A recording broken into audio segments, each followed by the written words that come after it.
no hay consecuencias respiratorias, sino que se va a alterar el intercambio gaseoso. Ya hemos visto por qué, porque no hay una adecuada ventilación.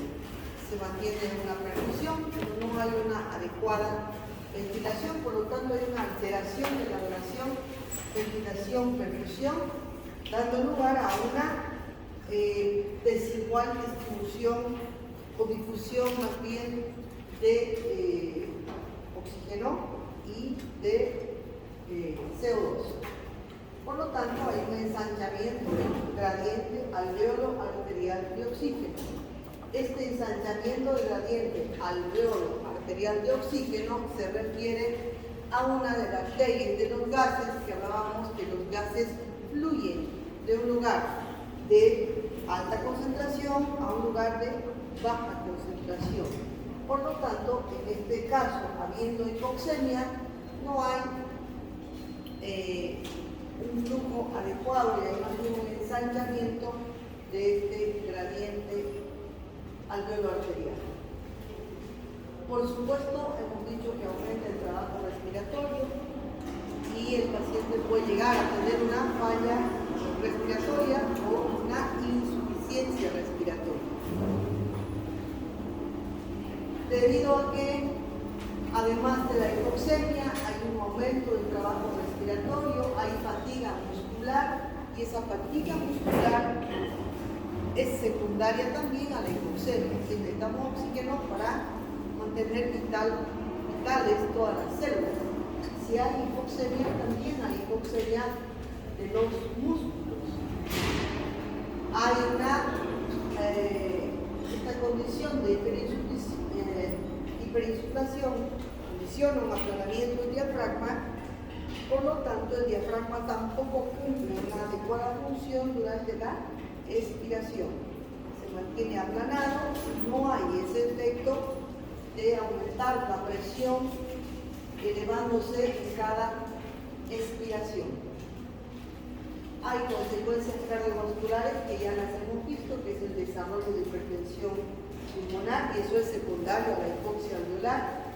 La hipoxia alveolar que condiciona la hipertensión pulmonar va a condicionar que haya un mayor esfuerzo ventricular derecho, que como veíamos cuando hablábamos de insuficiencia cardíaca derecha o izquierda, el ventrículo derecho tiene poca capacidad de adaptación.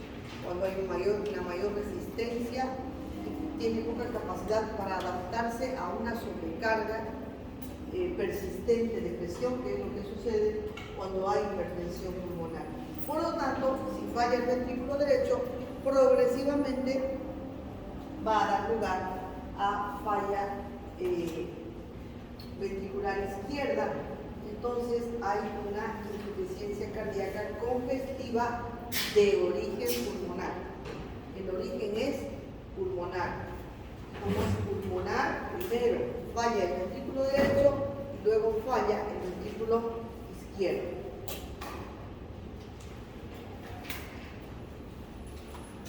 En la bronquitis aguda, también las alteraciones respiratorias son muy similares, porque la presencia de secreción, aumento en la secreción de las glándulas, va a dar lugar a una alteración en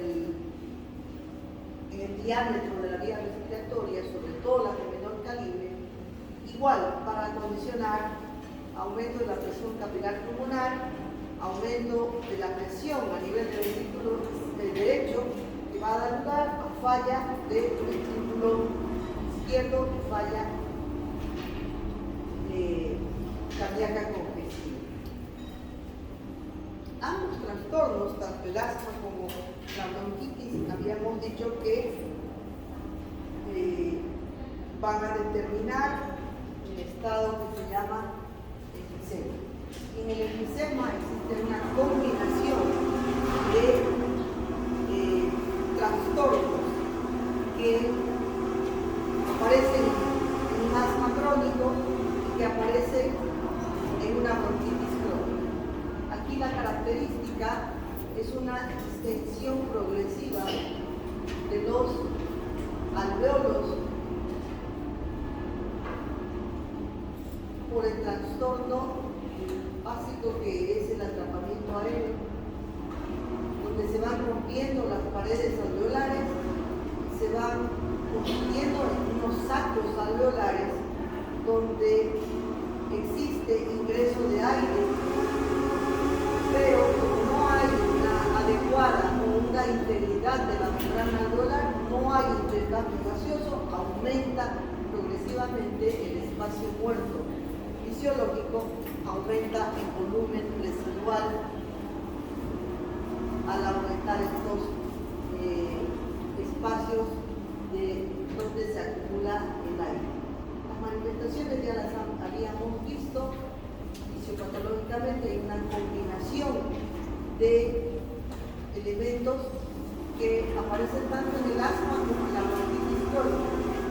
En el enfisema la principal causa es el tabaquismo. El tabaquismo es la principal causa de desarrollo de enfisema. Por lo tanto, al ser un proceso crónico de larga data, enfisema vamos a ver básicamente en personas mayores, en adultos mayores, que han llevado 20, 30 años fumando, grandes fumadores que terminan haciendo enfisema, una combinación de bronquitis crónica asociada a broncoconstricción. Entonces hay una combinación de hipersecreción con pérdida de la elasticidad y tendencia al colapso. Habíamos dicho que también la evolución hacia el enfisema es básicamente porque hay una agresión constante a nivel bronquial, a nivel de los bronquiolos terminales y destrucción de las paredes alveolares. Hablamos siempre del bronquiolo terminal y del alveolo. Es ahí donde se producen las lesiones que van a dar lugar al enfisema, la inflamación de los bronquios y la ruptura de los alveolos que van a dar lugar a que el paciente combine los signos y los síntomas de ambas patologías. ¿Cuáles son las consecuencias del enfisema? Claramente disminuye la capacidad vital, en tanto que aumenta el volumen torácico porque hay atrapamiento aéreo. Aumenta el volumen torácico, aumenta la expansibilidad torácica. Poco a poco se va distendiendo más. Al mismo tiempo que aumenta el volumen residual, el aumento del volumen torácico, un aumento en la expansión torácica, altera la relación ventilación-perfusión, lo cual produce una hipoxia que lleva a vasoconstricción arteriolar, aumento de la resistencia vascular, y el paciente termina desarrollando hipertensión pulmonar. Esa hipertensión pulmonar, hipertensión capilar pulmonar, va a llevar a un aumento de la presión de vaciamiento del ventrículo derecho y va a llevar a insuficiencia cardíaca. Es importante fijar estos conceptos. ¿Cuál es el sitio de lesión del enfisema? Involucra entonces los bronquiolos terminales y progresivamente los alveolos. Los bronquiolos terminales que se van ensanchando, pierden su elasticidad y distienden poco a poco cada vez más los alveolos hasta que logran destruir las paredes, haciendo que se formen grandes espacios que contienen aire, pero que no son funcionalmente útiles para que haya intercambio gaseoso. Les había dicho que una vez que se detecta enfisema en un paciente, el trastorno ya es progresivo, es irreversible, no hay nada que detenga la evolución del enfisema hacia la insuficiencia respiratoria. ¿Cuál es la normalidad principal de toda esta de todas estas alteraciones que se producen y que caracterizan al enfisema es que poco a poco se pierde la elastasia, pierde la capacidad de recuperar su posición o su tamaño normal. Poco a poco se van distendiendo, pero ya no vuelven a su tamaño normal, por lo cual la característica es que haya un atrapamiento aéreo.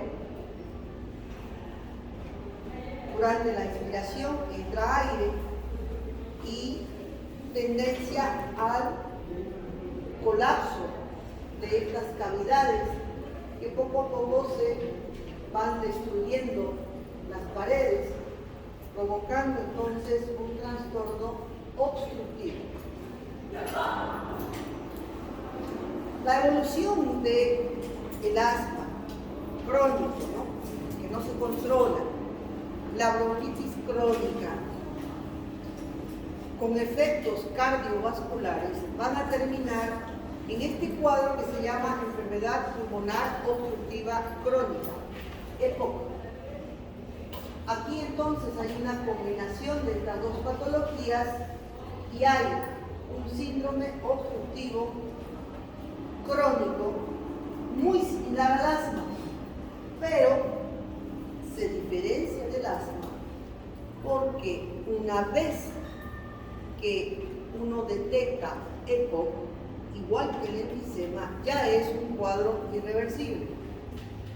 En el asma hemos dicho que es un estado de hipersensibilidad, pero que es reversible, que cursa con episodios del cual el paciente entra en una crisis asmática, pero sale de la crisis asmática. Hay broncoconstricción, pero vuelve a recuperar su diámetro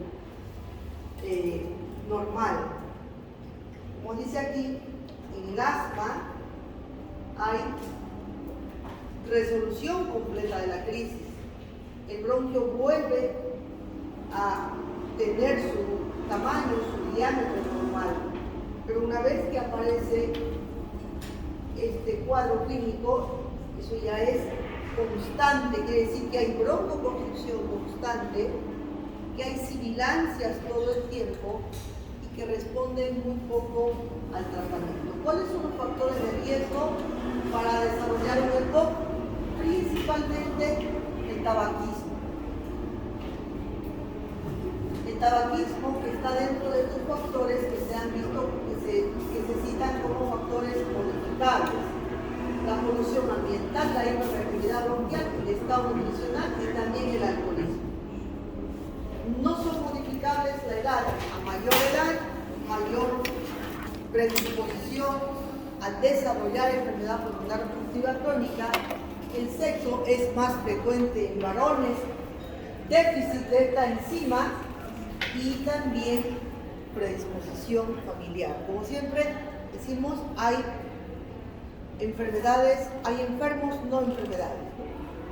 Hay familias de personas que son que tienen tendencia a desarrollar fibrosis pulmonar, familias que tienen tendencia a tener asma bronquial y asma crónica, asma rebelde, asma del adulto. Entonces hay una cierta predisposición familiar. ¿Qué vamos a ver en un EPOC? Vamos a ver las mismas características que vemos en el enfisema, en la bronquitis crónica, en el asma. ¿Por qué? Porque son los cuadros previos los que van a desencadenar o van a desembocar más bien en este trastorno que se llama enfermedad pulmonar obstructiva crónica. Entonces vamos a tener por broncoconstricción o por presencia de secreciones en exceso de hipersecreción, aumento en la resistencia al flujo. Hay una disminución del calibre bronquial, por lo cual hay un aumento en la resistencia al flujo aéreo. Disminución de la elasticidad pulmonar. Obviamente alteraciones en el intercambio gaseoso, alteraciones en la mecánica ventilatoria y terminan en alteraciones hemodinámicas. En el EPOC, poco a poco se pierde el soporte elástico del parénquima pulmonar. Hemos dicho desde el principio que la estructura del parénquima pulmonar está constituida por fibras elásticas que permiten distenderse y volver a recuperar su posición normal. En este caso, poco a poco va perdiéndose ese soporte elástico normal que tiene el parénquima pulmonar. El mismo trastorno que condiciona la broncoconstricción aumenta la resistencia al flujo, que sumado a la disminución de la elasticidad pulmonar van a dar lugar a todas estas alteraciones. Disminución del soporte elástico, aumento de volúmenes y capacidades pulmonares, aumento del volumen residual, aumento del volumen residual y disminución de la capacidad vital. Aumento en la distensibilidad, pero incapacidad para recuperar su posición normal. Aumentan el número de alveolos que no pueden vaciarse y, asociado a esto, cambios inflamatorios persistentes que se traducen en edema de la pared bronquial y disminución del lumen bronquial, que constantemente aumentan la resistencia al flujo. Las alteraciones hemodinámicas de la enfermedad obstructiva crónica son el desarrollo de hipertensión arterial pulmonar, que va a dar lugar a una insuficiencia cardíaca de origen pulmonar, porque hay una sobrecarga ventricular derecha que lleva a disfunción ventricular izquierda, lo cual se denomina cor pulmonale crónico, y debido a la hipoxia se desarrolla poliglobulia con aumento en la viscosidad sanguínea, aumento en la hipoxia alveolar y aumento de la disfunción ventricular. En realidad, los cuadros inflamatorios crónicos de la vía aérea que cursan con obstrucción, si no se resuelven a tiempo, si no se cambian a tiempo, van a desembocar en complicaciones cardiovasculares. La enfermedad pulmonar obstructiva crónica, en ese momento, cuando se diagnostica, ya es irreversible. Ha habido tiempo de hacer cambios mucho tiempo antes. Dejar de fumar, evitar ambientes donde hay polución ambiental, usar medicamentos que mejoren que disminuyan la broncoconstricción, utilizar broncodilatadores, utilizar fluidificantes, en fin, hacer o tomar una serie de medidas para evitar llegar a este estado. ¿Qué hay que hacer acá en este caso? Cuando el paciente ya desarrolla cor pulmonale, antes se utilizaban las sangrías terapéuticas, ¿no?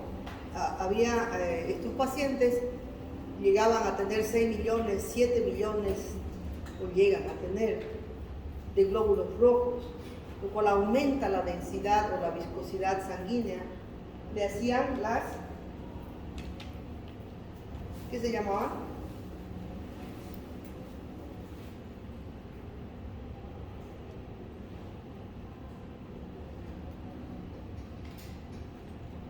Exsanguinotransfusiones, ¿no? Les sacaban sangre y les ponían suero fisiológico al mismo tiempo. ¿Para qué? Para diluir la densidad sanguínea.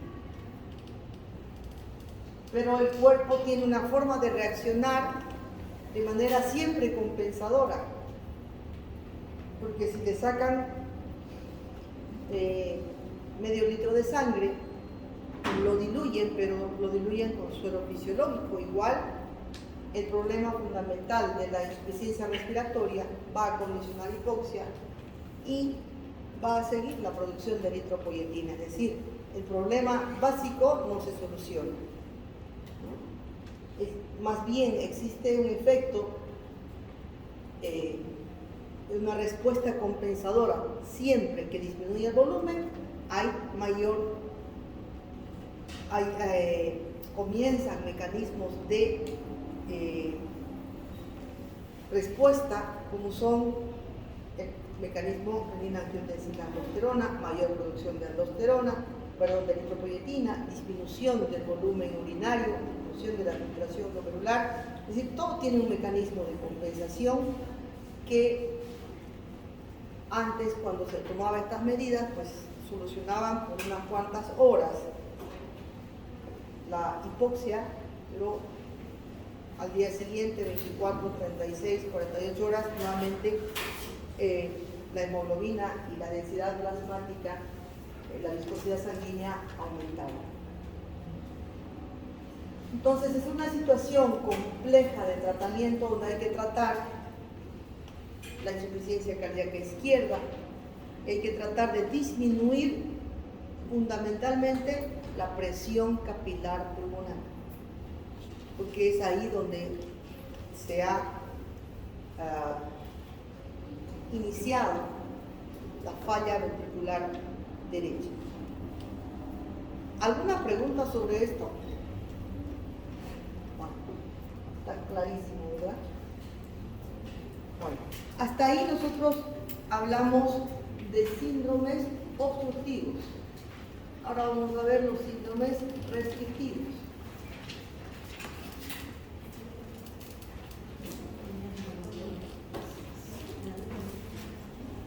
Bueno, aquí vamos a ver otro grupo de enfermedades que afectan capacidades y volúmenes respiratorios de diferente manera. Cuando hablamos de síndromes obstructivos, hablamos de vías de conducción. Cuando hablamos de síndromes restrictivos, hablamos de parénquima pulmonar. Hablamos de parénquima pulmonar. Cuando hablamos de enfermedad restrictiva pulmonar, es que estamos viendo una disminución de la capacidad pulmonar total, de la capacidad total, que llevan a dificultad respiratoria. Tal cual como está esta imagen, que los pulmones están sufriendo una alteración en su expansibilidad. ¿Quiénes se expanden? Los alveolos. Los alveolos. Aquí ya no hablamos de vía respiratoria, hablamos de alveolos. ¿Qué enfermedades pueden ocasionar restricción pulmonar? ¿Qué enfermedades pueden ocasionar un trastorno que determine una mala distensibilidad alveolar? Obviamente, alteraciones del parénquima pulmonar. Entre estas enfermedades que afectan el parénquima pulmonar, la neumonía muy frecuente, además atelectasia, tuberculosis, fibrosis pulmonar, enfermedades parenquimatosas, trastornos pleurales, como por ejemplo un derrame pleural. El derrame pleural, que es la acumulación de líquido en el espacio pleural, que dependiendo del volumen va a presionar el pulmón afectado, dificultando su expansibilidad. Asimismo, el neumotórax. El neumotórax es un estado en el cual hay por algún trauma, perforación de un bronquio, hay una salida de aire hacia el espacio pleural que ejerce la misma presión como que si hubiera un derrame pleural, pero en este caso aire que poco a poco va comprimiendo el parénquima pulmonar, dificultando o anulando su expansividad.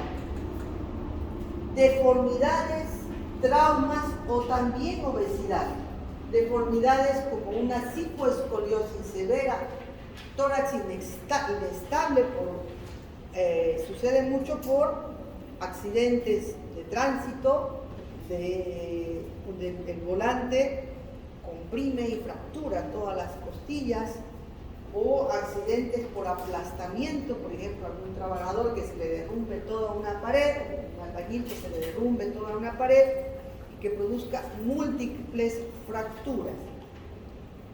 Si ustedes se dan cuenta, durante la inspiración, las costillas simétricamente y de forma idéntica se expanden, porque hay una integridad de la caja torácica. Pero si hay fracturas costales, no se puede mantener la integridad del tórax durante la inspiración. Habrá una irregularidad que afecta la expansibilidad torácica. Eso se llama tórax inestable.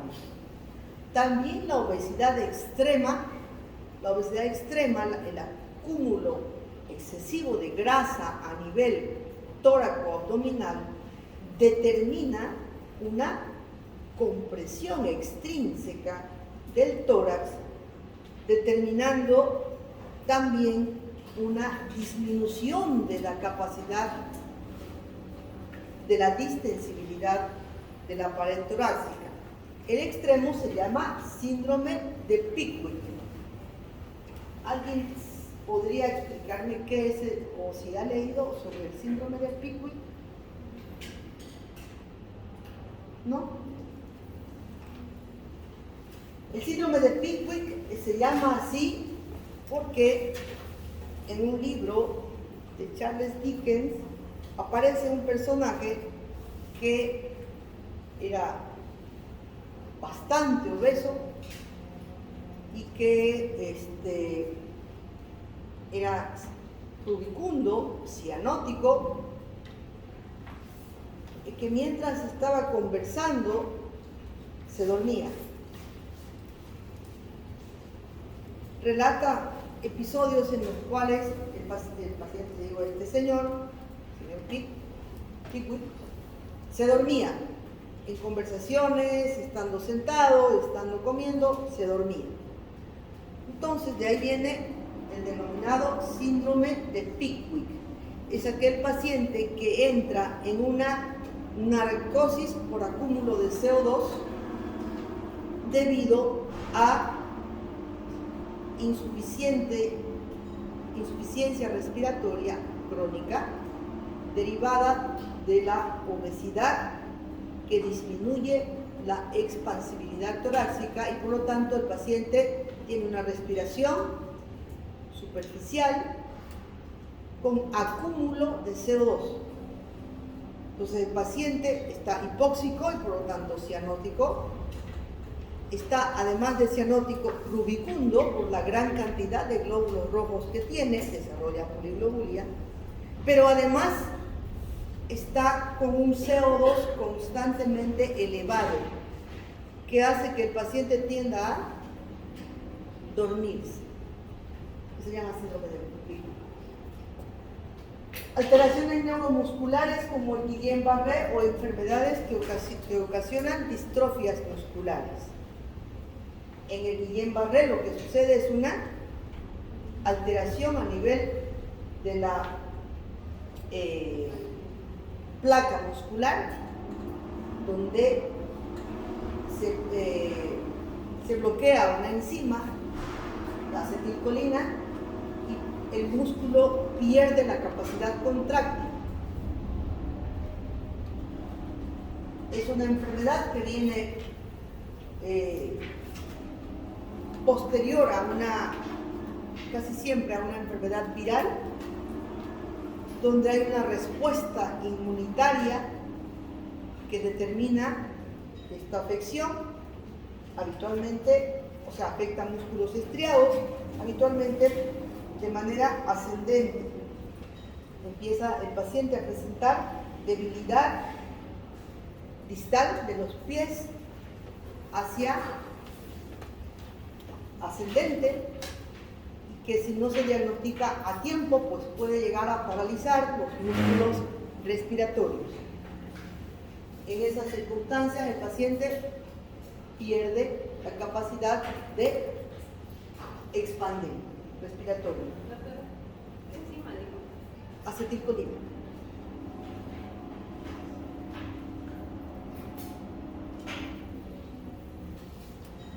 Situaciones en las que hay depresión del centro respiratorio. El uso de narcóticos, frecuente, muy frecuente en médicos y muy frecuente en aquellos que tienen acceso a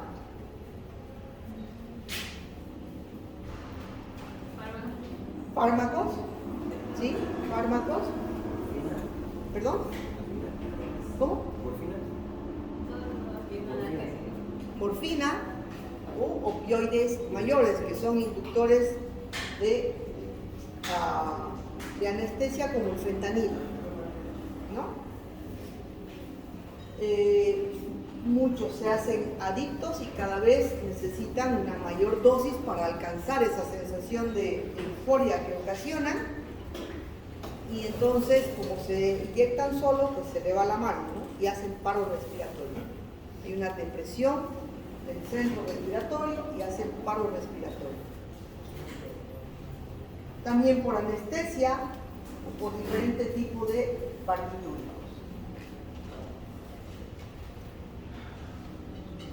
La enfermedad parenquimatosa más característica que ocasiona un síndrome restrictivo es la fibrosis pulmonar. Entonces, vamos a ver la fibrosis pulmonar. La fibrosis pulmonar puede ser secundaria a diferentes enfermedades. Veo muchos pacientes con fibrosis pulmonar, pero secundaria: artritis reumatoide, dermatomiositis, polimiositis, esclerodermia, lupus eritematoso, varias enfermedades que comprometen el pulmón. Enfermedades inflamatorias autoinmunes que comprometen el pulmón. En este caso, hablamos de la misma enfermedad, pero sin una enfermedad preexistente, sino de la enfermedad primaria, que aparece sin otra condición, como fibrosis pulmonar idiopática. En este caso, hay un trastorno parenquimatoso donde el denominador común es que hay una fibrosis intersticial diseminada. Poco a poco, el espacio intersticial del pulmón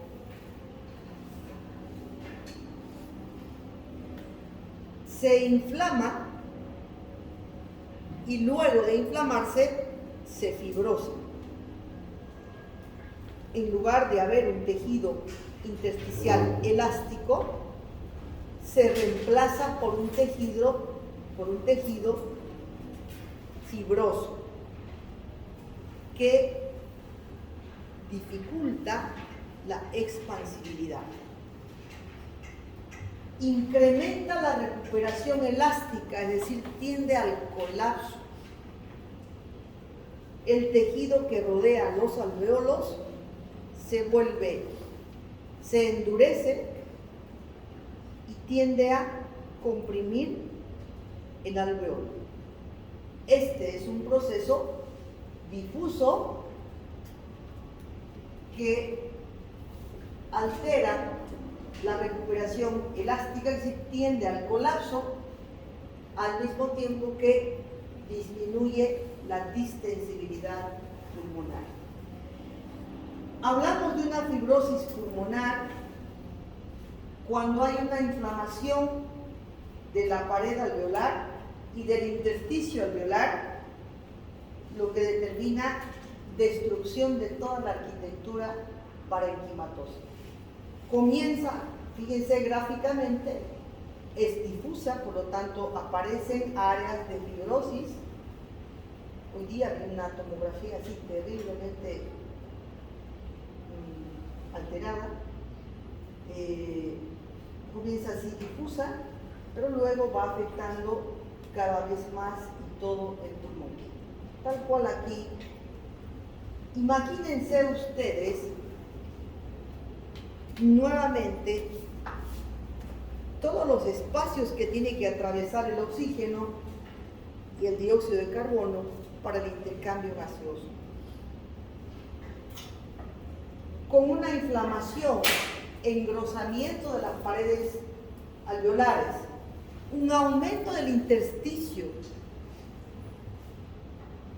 ¿Cómo puede fluir el oxígeno y el CO2? Prácticamente es algo imposible, no puede. Entonces el paciente va entrando progresivamente, de acuerdo a la progresión de la enfermedad, cada vez más en una insuficiencia respiratoria. Hoy atendí a una paciente tiene 27 años, hace varios años que la veo, y desde el principio de su enfermedad, que no es una fibrosis pulmonar primaria, es una secundaria a una enfermedad que se llama polimiositis o dermatomiositis, pero que hemos mantenido durante bastante tiempo, son como unos 8 años más o menos que está, pero en este momento, y hoy la paciente en su control, se nota una progresión inexorable. Hasta hace 5 meses atrás no necesitaba oxígeno, ahora necesita oxígeno. Pocos recién han salido algunos medicamentos para intentan prolongar un poco la sobrevida de estos pacientes, ¿no? 2 medicamentos, la pilferidona y el nintedanib, que son antifibróticos. Intentan evitar la fibrosis que se ha desencadenado, ¿no? Es de etiología desconocida, no saben por qué comienza esto, pero tienen esa evolución. Entonces, a pesar de todo lo que se hace, o sea, se puede prolongar la sobrevida, pero no hay, hasta ahora no hay nada que pueda curar la enfermedad. Es de causa desconocida, les decía yo, no se sabe por qué, y aparentemente se produce un cambio en las células que evitan un proceso inflamatorio crónico. Como les decía desde el principio, todas las enfermedades, casi sin excepción, el problema celular básico, el problema fisiopatológico básico es un trastorno en la respuesta inflamatoria. En este caso también hay un trastorno en la respuesta inflamatoria, algo que desencadena inflamación que nuestro sistema inmunológico no es capaz de iniciar y terminar. Hay algo que va perpetuando poco a poco la reacción inflamatoria, y toda reacción inflamatoria termina dando lugar a procesos cicatrizados. Entonces no se sabe por qué, pero aquí sucede ese fenómeno con un aumento, una persistente respuesta inflamatoria con respuesta fibrótica. Es más frecuente entre los 50 y 70 años de edad, más frecuente en hombres, y tiene también una carga genética por la cual aparece esta enfermedad. Existe dentro de la evolución una lesión tisular inicial que les decía que es desconocida, puede ser un resfrío común, puede ser la presencia de algún contaminante en el medio ambiente, pero cuando el paciente ya va al médico, ya va cuando es sintomático. ¿Cuál es el motivo de consulta? Tos seca. tos seca. Desde hace 4 meses vengo tosiendo, tos seca. Y cuando va es que ya hay bastante compromiso pulmonar, ¿no? Hay una activación inflamatoria con aumento en la permeabilidad, claramente vasodilatación, escape de líquido del intersticio, exudado de proteínas plasmáticas al espacio extravascular, activación de otros elementos que hacen parte de la cascada inflamatoria, como activación de trombosis y trombolisis variables, lesión y activación de células epiteliales, pérdida de la integridad de la barrera intersticial, presencia y liberación de mediadores proinflamatorios, presencia de leucocitos que promueven más inflamación, cambios propios de inflamación aguda e inflamación crónica con vasodilatación, leucocitos, neutrófilos, macrófagos, pero además intentos de reparación, que es la fibrosis. Todo esto da resultado a una modificación en el intersticio y trastorno severo del intercambio gaseoso, también consecuencias cardiovasculares. Los síntomas son principalmente tos crónica. El paciente va manifestando que desde hace varios meses tiene tos y que ha hecho todo. Ha tomado antitusivos, ha hecho nebulizaciones, le han dado corticoides, ha hecho de todo y sigue tosiendo. Y sigue tosiendo. Lo han medicado por si acaso es una alergia, en fin. Ha hecho de todo el paciente y la tos sigue. Poco a poco aparece disnea, taquipnea. Y cuando nosotros vemos al paciente es este ruido del scratch que les decía, tos crónica. Y esto, a la auscultación, este ruido, es eso lo que se oye. No necesitan más, pidan una tomografía de alta resolución y ahí les va a dar el diagnóstico.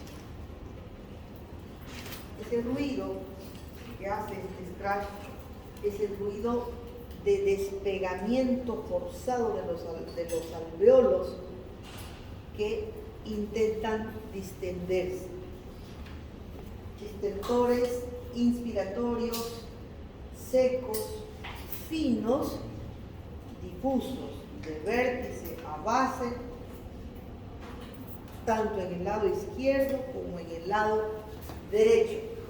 Y poco a poco desarrolló de síntomas de insuficiencia respiratoria crónica, como hipoclatismo digital, que ya saben qué es, ¿verdad? Bueno, a la exploración física, ¿qué vamos a ver? Cuando el paciente acude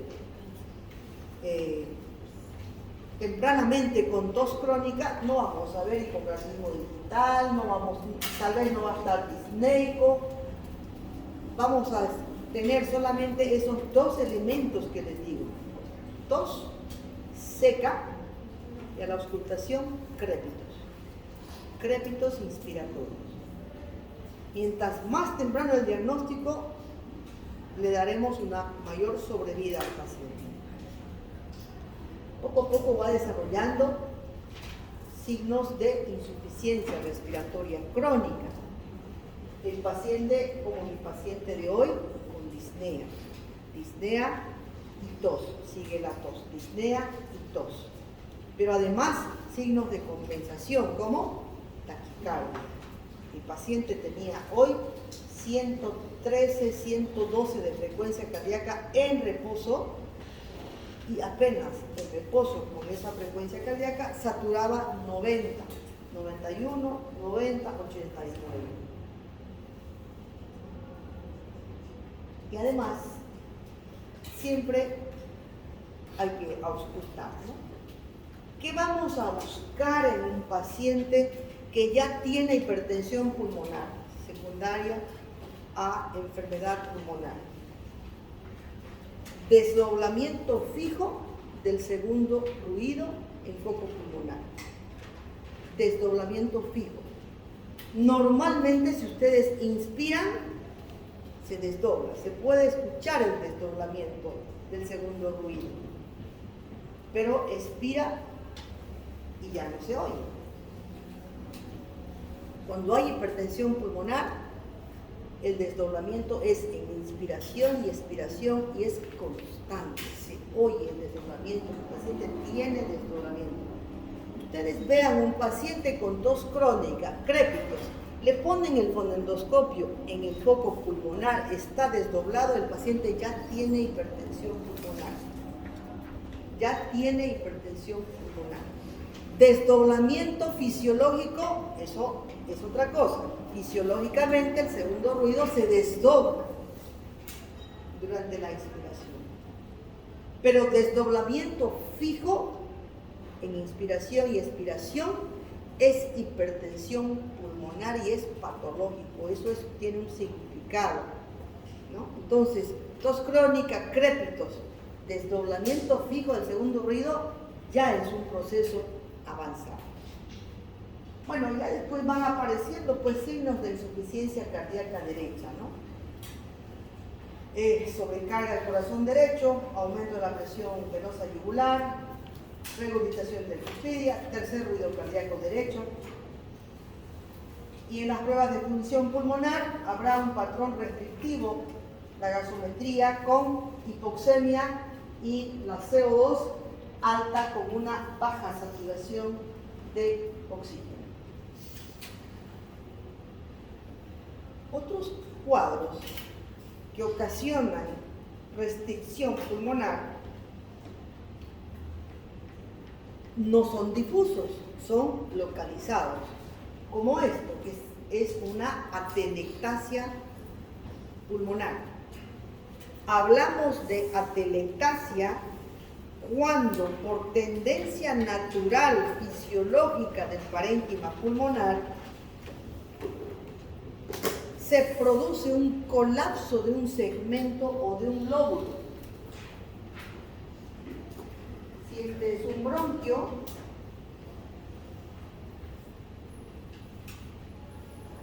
los alveolos o los sacos alveolares, ¿no? Como hemos visto, sacos alveolares.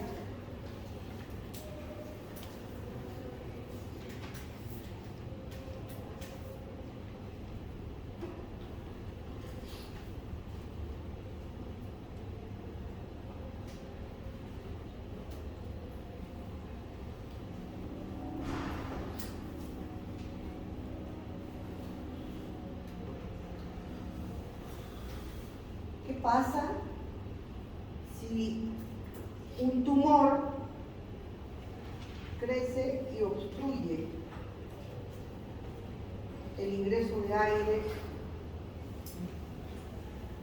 de la vía respiratoria? Esto se va a colapsar.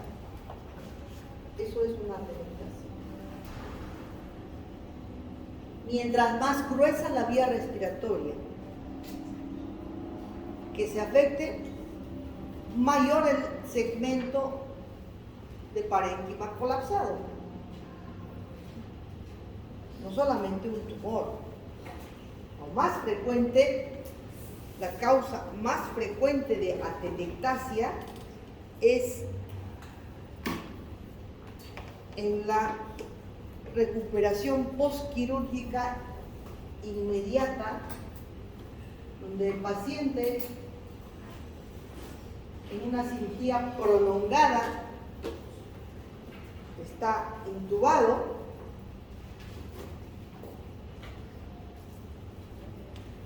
está aquí de la tráquea,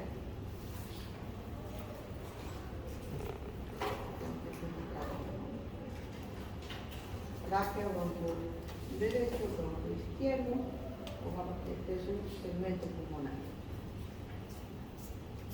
El tubo está aquí,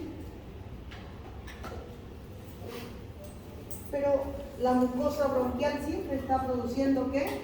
Moco. Más aún si hay un cuerpo extraño, estimula más producción de moco. Entonces sucede que en una cirugía, digamos, 6 horas, 12 horas de cirugía, se acumula moco. Cuando sacan el tubo, puede aparecer un tapón, lo hacen respirar. Respira, sopapo, lo despiertan. Despierte.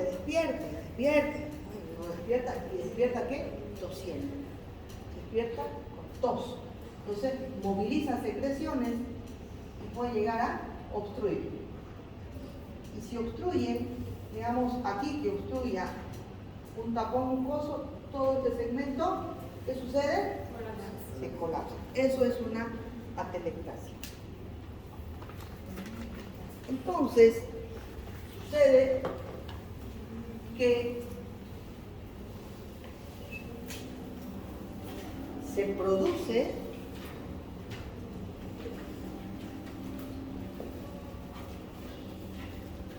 se anula el ingreso de aire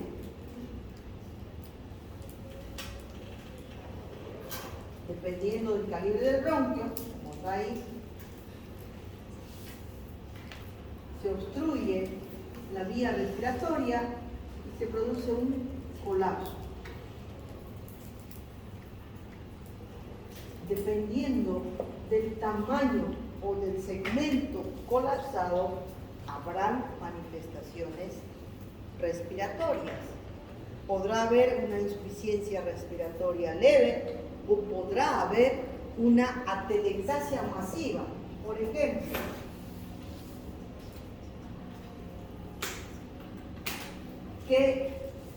no por obsesión, sino que en la misma cirugía le colocan el tubo, y sucede mucho, le colocan el tubo se tuerce y solamente ventila un pulmón. ¿Ustedes han visto cómo son los tubos de intubación? ¿Los conocen? ¿Sí? Bueno, tienen un balón plástico aquí, que cuando entra el tubo, te dicen ya está, lo insuflan, de tal manera que queda bien adherido a la pared de la vía respiratoria, de la tráquea en este caso. Pero algunas veces, algunos pacientes son de cuello corto o tienen alguna distorsión de la tráquea, no sé, el tubo se va a un lado, inflan el globo y solamente ventilan un pulmón. ¿Y el otro pulmón qué pasa? Se colapsa. Eso es una atelectasia masiva de un pulmón. Eso sí va a ocasionar una severísima y aguda insuficiencia respiratoria. Un colapso por intubación selectiva de un solo pulmón. Bueno, entonces, ¿qué es la atelectasia? Es esa, ¿no? Es una pérdida de volumen aéreo aguda o crónica, completa o parcial de un segmento pulmonar. A ese nivel, ese segmento queda desprovisto de aire y por lo tanto se colapsa. Y como se colapsa, tiene tendencia a que haya una sobreinfección secundaria, desarrollo de bronquiolos dilatados y fibrosis. La causa principal de una atelectasia aguda es la presencia de algo que obstruye la vía del bronquio. Pueden ser tapones mucosos, tumores, granulomas o cuerpos extraños también, ¿no? Los niños que se meten las monedas a la boca, ¿cuántos no llegan a la emergencia trancados porque se tragaron una moneda? Y los que hacen broncoscopía sacan la moneda y expande bien el pulmón. En este caso, por ejemplo, en una intubación selectiva hay un colapso pulmonar masivo agudo que puede ser complicación durante el proceso quirúrgico o inmediatamente después, en el postoperatorio inmediato, y produce un colapso del parénquima pulmonar. Este colapso, fíjense así, recuerden esta imagen, es de forma siempre triangular cuando es segmentaria, ¿no? Puede ser también laminar, apenas una línea, pero en este caso es triangular de base externa y vértice interno. La misma imagen de una neumonía. ¿Cómo podemos diferenciar una neumonía, una imagen neumónica, de una imagen por atelectasia? Desviación de la tráquea. Sí, en la atelectasia tracciona porque hay tracción de ese segmento, ¿sí? Puede ser por desvío de la tráquea. ¿Cómo más podemos diferenciar? Las causas de una atelectasia, dice, puede ser un tapón mucoso, tumor, cuerpo extraño,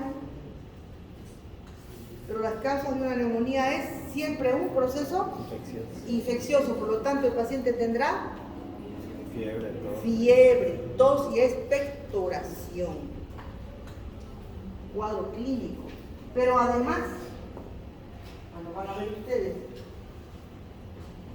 que esa densidad triangular de la neumonía deja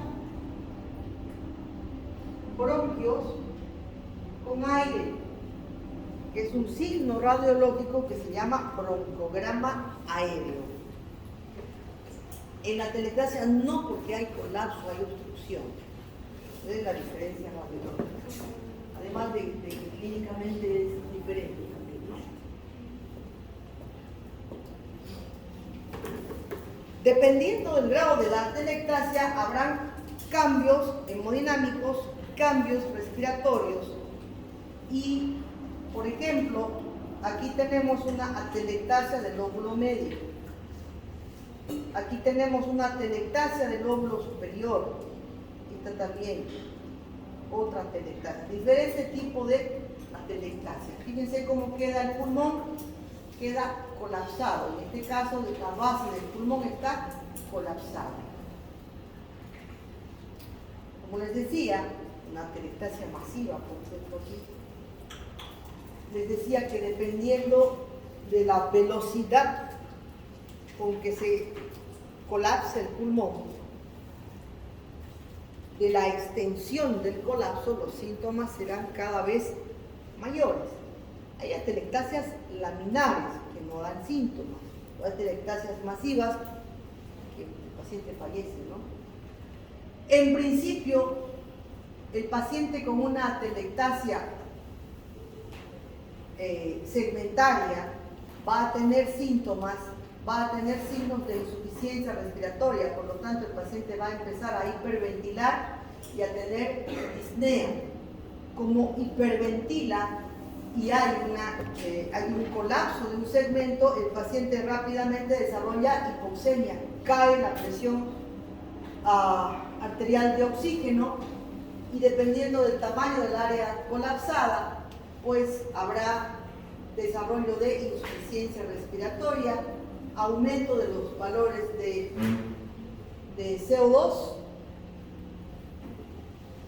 Y en cuanto a los signos y síntomas, dependen de la velocidad con que se colapsa el pulmón, depende del segmento o de la extensión del colapso del parénquima y la presencia o no de otros factores como presencia de obesidad, obstrucción, etc., ¿no? Cuando hay un colapso masivo como este, el paciente rápidamente desarrolla insuficiencia respiratoria grave con disnea, acidosis respiratoria, hipercapnia, hipotensión, taquicardia, shock o fallo ventricular derecho agudo. Tipos de atelectasia hay varias, obstructivas, como hemos mencionado, las más frecuentes intraluminales, pues puede ser también un tumor parenquimatoso que comprima un bronquio, extraluminal, por contracción o fenómeno de retracción al retirar el tubo, por compresión o relajación de esa zona, déficit de surfactante, la enfermedad de membranas hialinas del recién nacido, atelectasia masiva postquirúrgica, atelectasia del lóbulo medio por presencia de obstrucción de ese lóbulo, ¿no? Cuando hay una atelectasia se producen todas estas alteraciones que pueden complicarse y dar lugar, dependiendo de la extensión del colapso, alterando la relación ventilación-perfusión. En este caso, ¿qué está alterada? ¿La ventilación o la perfusión? Ventilación. La ventilación, ¿no? Está alterada la ventilación. Y como hay un área que no se oxigena, rápidamente desarrolla un proceso infeccioso asociado. Para poder diferenciar, fíjense, la imagen es muy similar de una neumonía. ¿Y la neumonía qué es? Es un proceso infeccioso supurativo de los alveolos. Los alveolos se llenan de secreción purulenta densa que puede afectar un segmento o un lóbulo. Y ese segmento lleno de secreción purulenta densa no permite que haya una adecuada difusión y oxigenación de los alveolos. Característicamente los sacos alveolares se llenan de pus y el paciente tiene pues síntomas de proceso infeccioso. ¿Cómo comienza? Con fiebre. Fiebre. Como es de origen bacteriana, hay también escalofríos, fiebre y escalofríos, asociado a malestar general, mialgias, cefalea y poco a poco tos con expectoración purulenta y dificultad respiratoria. La neumonía es una de las enfermedades respiratorias más frecuentes y dentro de las enfermedades más frecuentes están las enfermedades de vías respiratorias y en este caso también la neumonía. Es potencialmente mortal dependiendo de la edad y de otros factores como comorbilidades, ¿no? Si es un recién nacido o si es un anciano, si tiene otras comorbilidades como por ejemplo diabetes, si es que es un fumador, hay otras condicionantes que hacen que la neumonía pueda ser un cuadro de evolución natural que se resuelve con antibióticos o más bien un cuadro que pueda determinar el fallecimiento del paciente. Es grave en recién nacidos, en personas de mayores a 65 años, personas con otras comorbilidades o personas con alguna inmunodeficiencia. Es la tercera causa de muerte en todo el mundo. Aquí ven los alveolos que se llenan de secreción purulenta y radiológicamente vamos a ver en este cuadro clínico una radiografía que le pedimos al paciente. Fíjense, la imagen es muy similar, triangular, de base externa, vértice interno, pero dentro del parénquima lesionado hay broncograma aéreo. Se reconoce bronquios aireados, eso se llama broncograma aéreo.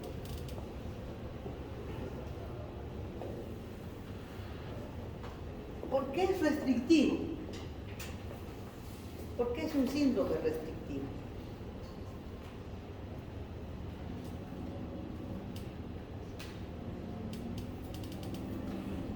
Es fundamental saber por qué está clasificado dentro de síndromes restrictivos. Hablamos de restricción cuando el alveolo no se puede expandir, distender. Y aquí el alveolo está lleno de secreción purulenta, no le entra aire, no se puede distender. Es un síndrome, la neumonía es un síndrome restrictivo. Uno puede tener una neumonía por contaminación aérea, pero no solamente es suficiente la presencia de un germen, sino que tiene que haber un momento de susceptibilidad propia del individuo que se enferma para que en ese momento ese germen que se inhala vaya y se localice en un lugar donde prolifere y ocasione una respuesta infecciosa. Puede haber entonces microorganismos que están en el medio ambiente o también por broncoaspiración. Alcohólicos que entran prácticamente en estado de inconsciencia y vomitan y se broncoaspiran, ¿no? O pacientes que convulsionan y se broncoaspiran. O bebés que los acuestan, inmediatamente toman leche y se duermen y quieren vomitar y se broncoaspiran también. Diseminación hematógena a partir de un foco distante, un absceso, algún foco infeccioso que da lugar a migración de un foco infeccioso a través de vía sanguínea hasta el pulmón, o diseminación directa de un foco infeccioso por ejemplo, una perforación esofágica, o por ejemplo, ¿qué más puede ser? Una pericarditis. Se clasifican de acuerdo a dónde el paciente se ha adquirido la neumonía, en neumonía de la comunidad o neumonía nosocomial, neumonía que uno adquiere estando fuera del ambiente hospitalario y los gérmenes son diferentes, será un estreptococo, un neumococo, un estafilococo, o aquella neumonía que se adquiere en un ambiente hospitalario, un paciente que ha ingresado, por decirle, por una pancreatitis y que ha hecho paro o lo han operado o lo han intubado, le contamina. ¿Qué gérmenes? Gram negativos, pseudomonas, klebsielas, que son gérmenes intrahospitalarios. ¿Cuál es más fácil de tratar? ¿Cuál tiene mejor pronóstico? La de la comunidad, es más fácil de tratar, porque la neumonía nosocomial son gérmenes habitualmente resistentes. De acuerdo a la presentación clínica radiológica típica, la que les he mencionado, con su radiografía típica, broncograma aéreo, imagen triangular, base externa, vértice interno, o atípica. Atípica, hablamos de neumonía atípica por gérmenes atípicos y manifestaciones atípicas. Una neumonía atípica es aquella que en lugar de darnos un segmento pulmonar infeccioso, nos da varios focos de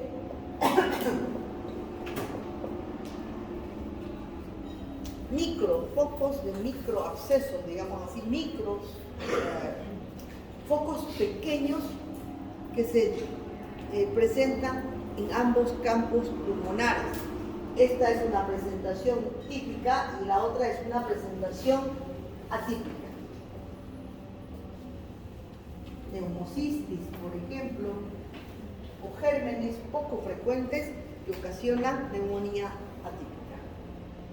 Y bueno, según la presentación anatomopatológica, será lobar o segmentaria, multifocal, o bronconeumonía también se llama, intersticial, necrotizante, donde no solamente se acumula pus dentro del alveolo, sino que produce necrosis tisular y se forma un absceso.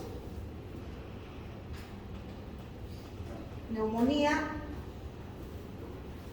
lobar, neumonía segmentaria, neumonía atípica, absceso pulmonar. Absceso pulmonar. Tiene un absceso, contenido líquido, imagen hidroaérea con límite definido.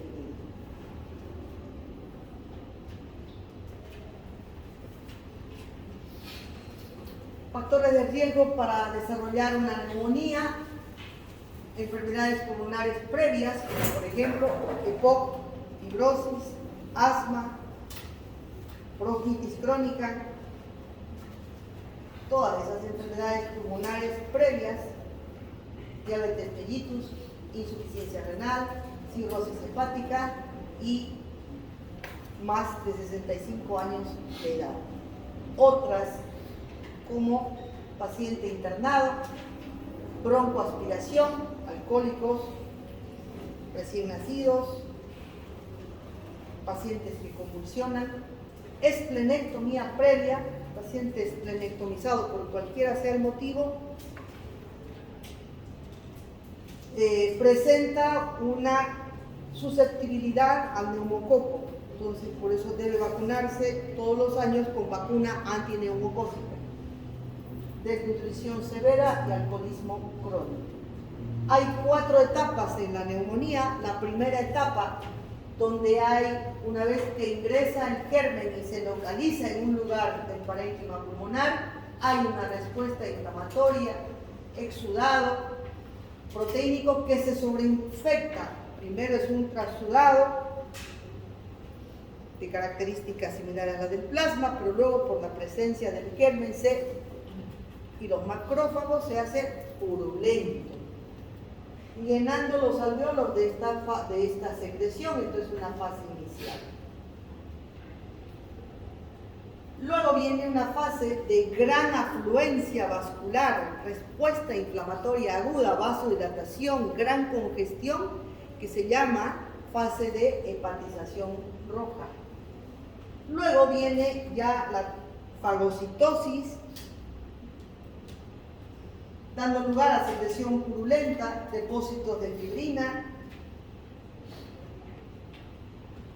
y se llama hepatización gris. Y finalmente la fase final, la fase de resolución, donde los alveolos se van limpiando, los macrófagos cumplen su función intensamente y desaparece la secreción que tienen los alveolos y los alveolos recuperan su función. Las manifestaciones clínicas: fiebre mayor a 38 grados centígrados, dolor pleurítico o dolor en punta de costado, debido a el parénquima pulmonar no tiene sensibilidad, pero sí la pleura. Y la pleura, por vecindad, reacciona inflamándose, de tal manera que cuando el paciente inspira, aumenta la presión de una pleura inflamada y produce ese dolor como que le corta la respiración, y que el paciente dice: siento como que un cuchillo me entra aquí cada vez que respiro. Tos productiva con secreción purulenta, y en el examen físico un síndrome de condensación. ¿Qué es un síndrome de condensación? Ya han llevado ustedes. Rápidamente.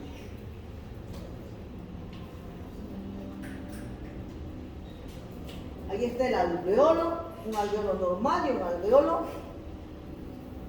lleno de secreción purulenta. ¿Cómo va a estar el paciente a la inflexión?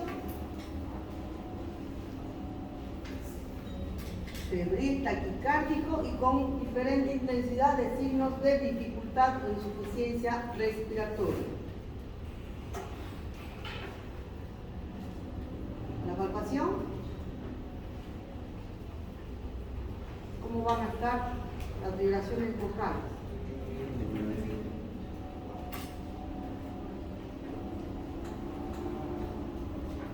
¿Cómo va a estar la percusión? Matidez.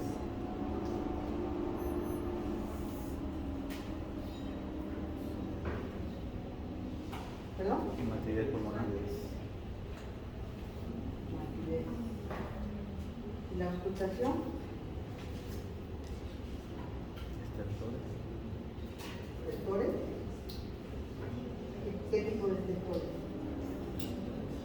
¿Estertores? ¿Qué tipo de estertores? ¿Gruesos o finos? Finos. Finos.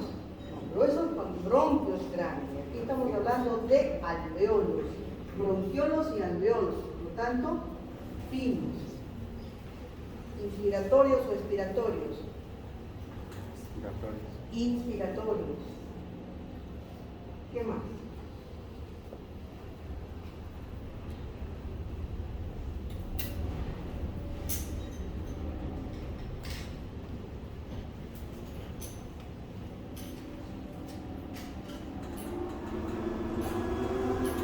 El signo patognomónico, la auscultación de la neumonía es, no siempre se lo escucha, pero debe buscarse, es el soplo Tubárico. soplo tubario.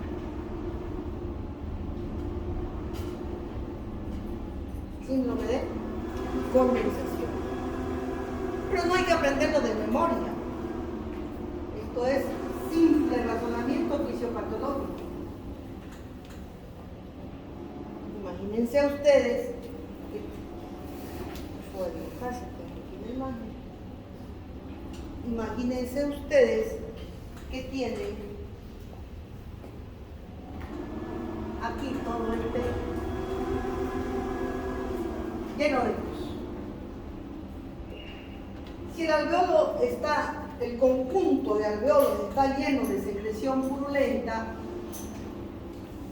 a la inspección habrá pues diferentes grados de insuficiencia o dificultad respiratoria.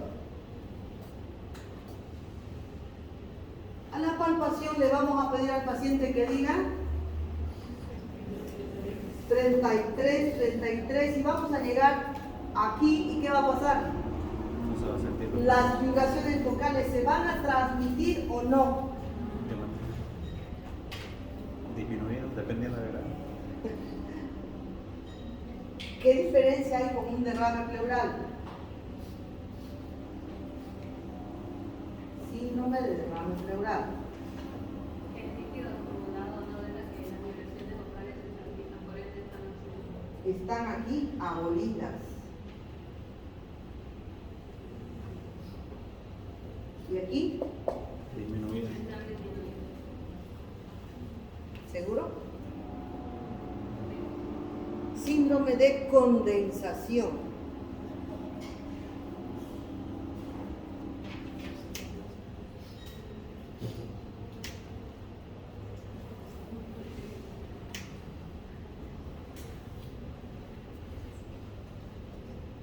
¿Qué significa para ustedes condensación?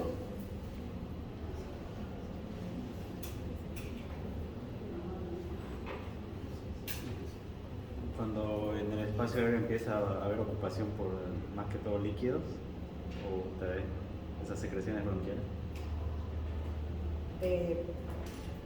¿Qué pasa cuando el aire se condensa?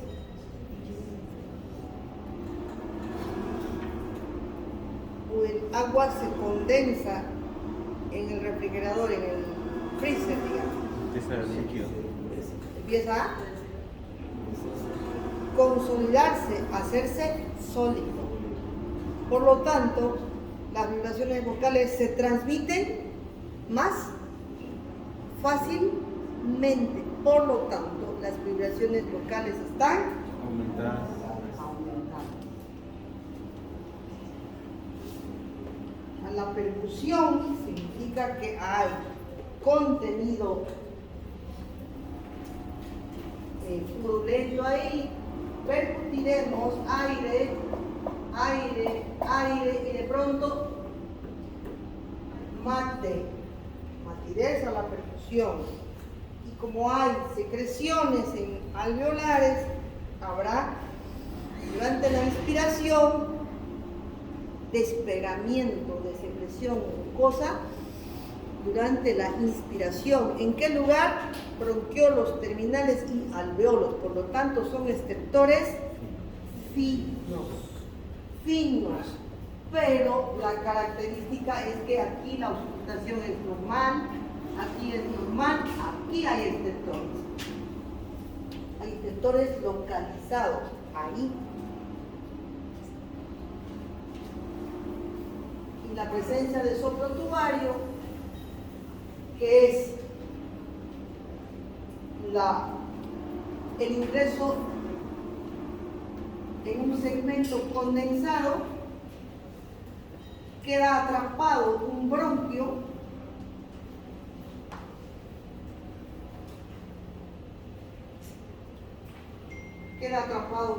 por donde ingresa aire, y al ingresar al segmento consolidado produce un ruido soplante, rudo, que se llama soplo tubario.